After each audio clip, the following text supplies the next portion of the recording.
السلام علیکم ورحمۃ اللہ وبرکاتہ۔ آج ہم قربانی کے تعلق سے کچھ اہم مسائل کو بیان کرنے کی کوشش کریں گے۔ عام طور پر قربانی کے دنوں میں ان مسائل کی ضرورت پڑتی ہے، اور یہ مسائل عام طور پہ ہر مسلمان کے پاس ان مسائل کا علم ہونا ضروری ہے۔ سب سے پہلے قربانی کس پر واجب ہے؟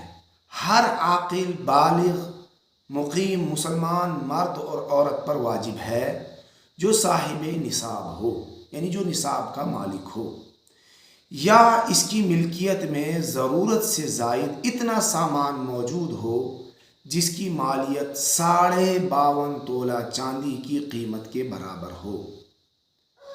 یہ مال خواہ سونا چاندی یا اس کے زیورات ہوں، یا مال تجارت، یا ضرورت سے زیادہ گھریلو سامان، یا کوئی جائیداد پراپرٹی مکان وغیرہ،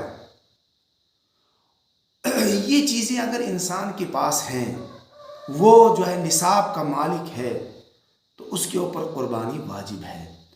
اور قربانی کے دنوں میں ہی اگر وہ اتنے مال کا مالک بنتا ہے، سال کا گزرنا ضروری نہیں ہے، بلکہ اگر قربانی کے دنوں میں ہی وہ مالدار بنتا ہے تو اس پر قربانی واجب ہو جاتی ہے۔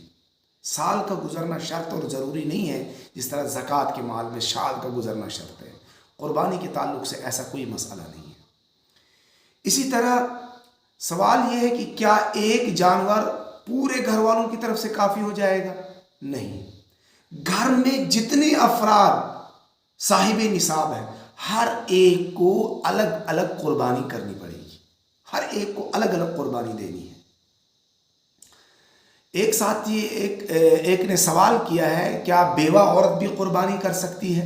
جی ہاں، بیوہ عورت بھی قربانی کر سکتی ہے۔ اگر وہ غریب ہے تو اس پر قربانی واجب نہیں ہے، لیکن اگر وہ پھر بھی کر لیتی ہے تو اس کو ثواب ملے گا۔ لیکن اگر بیوہ عورت مالدار ہے تو اس پر تو قربانی واجب ہے، اس کے لیے قربانی کرنا ضروری ہے۔ سوال کیا ہے ایک شخص نے، کیا قربانی کے جانور میں عقیقے کا حصہ رکھ سکتے ہیں؟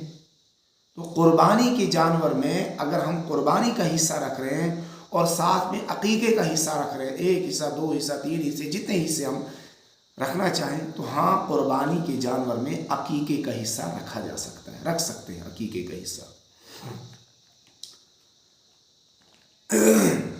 سوال ہے کہ جو بڑا جانور ہے، تو کیا بڑے جانور میں صرف 4 لوگ بھی اگر اس میں حصہ رکھ لیں تو کیا وہ کافی ہو جائے گا؟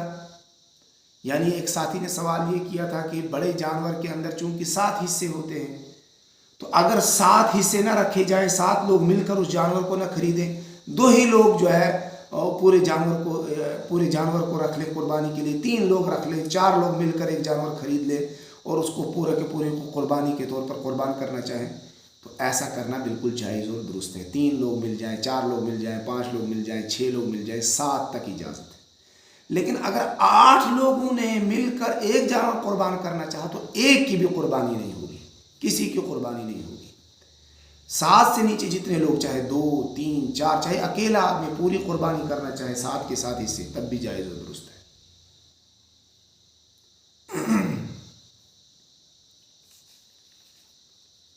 اور جتنے لوگ قربانی کے جانور میں شریک ہوں گے، جیسے 3 لوگ ہوئے، 4 لوگ ہوئے، تو ایک جانور میں ہوئے، سب کے 7 حصے ہوتے ہیں، لیکن 4 ہی لوگوں نے مل کر قربانی کی ایک جانور کی، تو اب اس کے حصے بھی 4 ہوں گے، 4 حصے اس کی کیے جائیں گے اور 4 لوگوں میں تقسیم کر دیا جائے گا۔ اب سوال ہے کہ قربانی کا جو جانور ہے اس کی عمر کتنی ہونی چاہیے؟ تو بڑا جانور جو ہے، اگر بڑا جانور ہے تو اس کی عمر جو ہے 2 سال ہوگی، یعنی بھینس، گائے، بیل وغیرہ، بھینسا، اس کی عمر جو ہے وہ 2 سال ہونی چاہیے کمپلیٹ، ایک دن بھی کم نہیں ہونا چاہیے۔